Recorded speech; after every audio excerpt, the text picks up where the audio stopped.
The first day of school on Earth was never easy for anyone, but for Zyra of Turin 4, it was a mission of diplomacy wrapped in teenage awkwardness.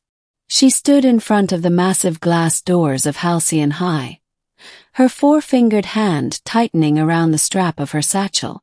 The building shimmered under the morning sun, with hundreds of human students streaming inside, laughing, shouting, filming each other on handheld screens. Zyra's translucent skin shifted hues from pale lilac to soft blue, a natural response to her anxiety. Her human liaison, Ms. Tulliver, had assured her Earth's education system would help her adjust socially. That phrase had sounded sterile enough in the briefing room orbiting above the planet. But here, surrounded by the humid air and the scent of grass and metal, Zyra felt like a shadow among sunlight. She drew in a shaky breath, her gills fluttering. "Protocol, blend," she whispered in her native tongue. "Do not alarm the locals." The beginning, arrival. Halcyon High had been the first school to integrate an off-world student. Humans had been eager for the partnership after the Turin Confederacy signed the Treaty of Exchange, a peace accord designed to foster cultural understanding. In truth, most humans were still uncomfortable around alien beings. And most Turinians, like Zyra, didn't know what to make of humans' impulsive, emotional ways. When Zyra entered the main hallway, all conversations seemed to pause. Heads turned. Some students gawked. A few pulled out devices to record. Her shimmering eyes, silver with a faint inner glow, darted around, searching for a safe place to look. She tried to smile, though Turinian smiles looked more like a grimace to human eyes. "Whoa," someone whispered. "Is she real? Look at her skin, it's glowing." She pretended not to hear. A tall boy with dark hair leaned against a locker, eyes narrowed in mock curiosity. "Hey, glow stick, what planet you beam in from?" His friends chuckled. Zyra didn't respond. Her translator implant could decode the meaning, but she didn't know how to respond to ridicule in any tongue. Her homeroom teacher, Mr. Leaving, emerged from a nearby door and quickly ushered her in. "All right, people, that's enough staring. She's a student, same as the rest of you. Get to class." But as Zyra took her seat in the front row, she could still feel the stares pressing against her back. Her bioluminescence dimmed instinctively. She lowered her head and tried to make herself small. Middle. The lonely adaptation. Days passed. Zyra studied earth sciences, languages, and history with ease. Turinians were known for intellect. Memorizing human formulas was trivial. But emotion, friendship, laughter, belonging, those were lessons she couldn't master. In the cafeteria she sat alone. Her meal, a nutrient gel sealed in a glowing pod, drew curious glances. Some students whispered and snickered. Others just ignored her. It wasn't cruelty every time. Sometimes it was worse. Indifference. One afternoon, while Zyra sat under a flickering ceiling light, she overheard two girls talking at the next table. "Do you think she even eats like us?" one asked. "Probably not. Did you see her eyes? Creepy. She probably records everything we say." Zyra stared down at her tray. The gel's soft light reflected off the table like a pale star. She wanted to tell them she didn't record anyone, that her people had no use for secrets. But experience had taught her that defending herself only drew more attention. So she did what she always did, lowered her head. That day, however, something different happened. A shadow fell over her tray. A human boy stood there, holding a tray of food, mashed potatoes, a soda, and what humans called a chicken sandwich. He had sandy hair, brown eyes, and a small smile that didn't mock or pity. "Hey," he said simply. "Mind if I sit here?" Zyra blinked. "You want to?" "Yeah," he said. You've been sitting alone all week. I figured maybe you could use some company. I'm Callan. Zyra hesitated. Her pulse quickened. On Terrene 4, inviting someone to share a meal was a sacred gesture of unity. She wasn't sure if humans knew that. I am Zyra of Terrene, she said, her voice calm but cautious. Cool, he said, sitting down. So, Zyra of Terrene, what's in the glowy lunchbox? Her mouth curved. Her people's version of amusement. Nutrient compound beta-6. It sustains biological balance. Callan laughed. Sounds delicious. She tilted her head. You are mocking, yes? A little, he admitted, still smiling. But only in a friendly way. And for the first time, Zyra's glow brightened instead of dimmed. Friendship across species. Over the following weeks, Callan and Zyra began to share lunches regularly. He taught her human idioms. Break a leg, hit the books, cool as a cucumber, which she found delightfully illogical.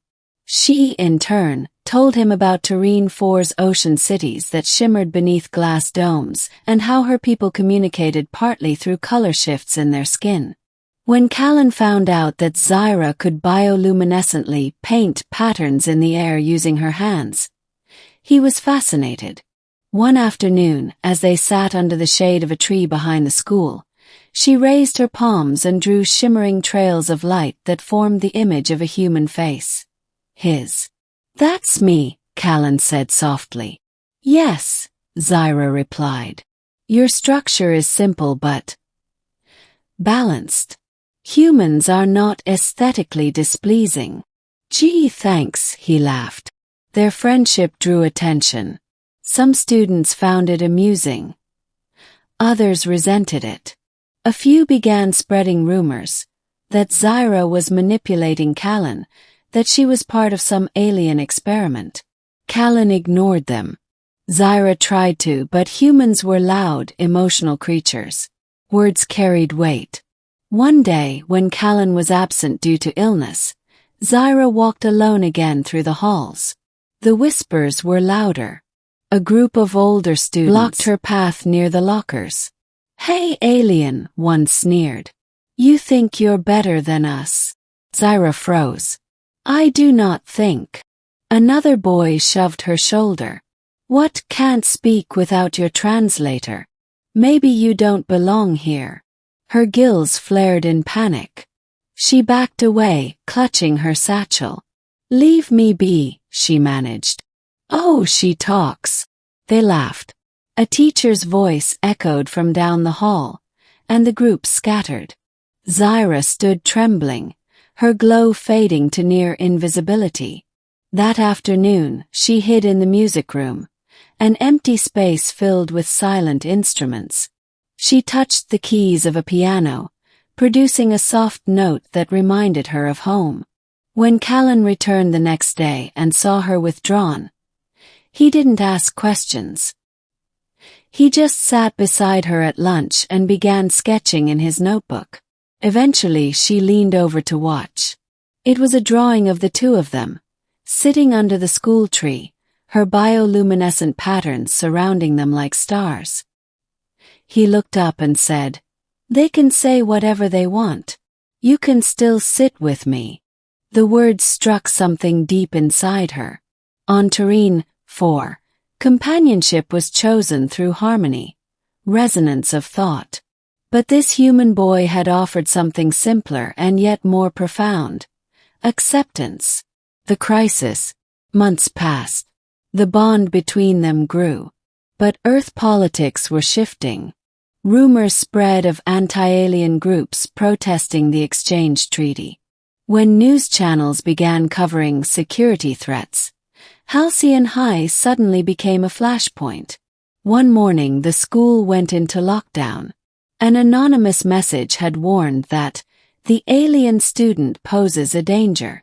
The hallways buzzed with fear and accusation. Police drones surrounded the building. Zyra was escorted to the principal's office for her own safety. Callan, stuck in a classroom, felt his stomach twist. He knew she'd be terrified. Confined spaces reminded Tyrrhenians of predators back on their home planet. He didn't wait. He slipped past a distracted guard and sprinted to the office wing. Inside, Zyra sat trembling, surrounded by uniformed officers scanning her satchel. "She's not dangerous," Callan shouted as he burst in. "You're treating her like she's a bomb or something." "Sir, stay back," an officer ordered. Callan stepped forward anyway. "You want proof she's harmless. I've sat next to her for months. She's my friend. She doesn't even understand half your slang, let alone how to build a weapon." Zyra's glow flickered weakly. "Callan, they fear what they do not understand." He turned to the principal. "Then help them understand. Let her show them." With a hesitant nod, Zyra raised her palms. The lights dimmed slightly as she projected bioluminescent shapes into the air, swirling symbols, slowly forming into the words: peace, understanding, friendship. Silence filled the room. The principal cleared his throat. "Stand down," he told the officers. "It's all right." The lockdown ended an hour later. The rumor was proven false, a student prank gone wrong. But something had changed in the air. People began to see Zyra differently, not as a threat, but as someone who had handled fear with grace. The ending, a seat at the table. By the end of the school year, Zyra had become more than just the alien girl. She joined the art club, where her glowing drawings became an exhibit titled The Light Between Worlds. Callan stood proudly beside her during the presentation, recording everything on his handheld device. During graduation week, Ms. Tulliver from the exchange program visited to evaluate Zyra's progress. "You've adapted remarkably," Ms. Tulliver said, reading from her holographic notes. "Your report will influence the next phase of Earth-Terrene cooperation." Zyra looked toward the cafeteria where students chatted freely, some even greeting her by name now. "Adaptation was not achieved through systems or lessons," she said. "It was achieved through one word: kindness." Later, on her final day at Halcyon High, Zyra sat at the same table where she had once hidden in silence. Callan approached with 2 trays, one human, one glowing. He grinned. "You know, I'm gonna miss explaining Earth slang to you." She tilted her head, smiling faintly. "I will miss being confused by it." They both laughed. Then, as the bell rang, a group of students hesitated nearby. One girl, the same who had once whispered about Zyra's eyes, stepped forward. Is it okay if we sit with you?" Zyra glanced at Callan, who nodded encouragingly. She smiled and said softly, "Yes, you can sit with me."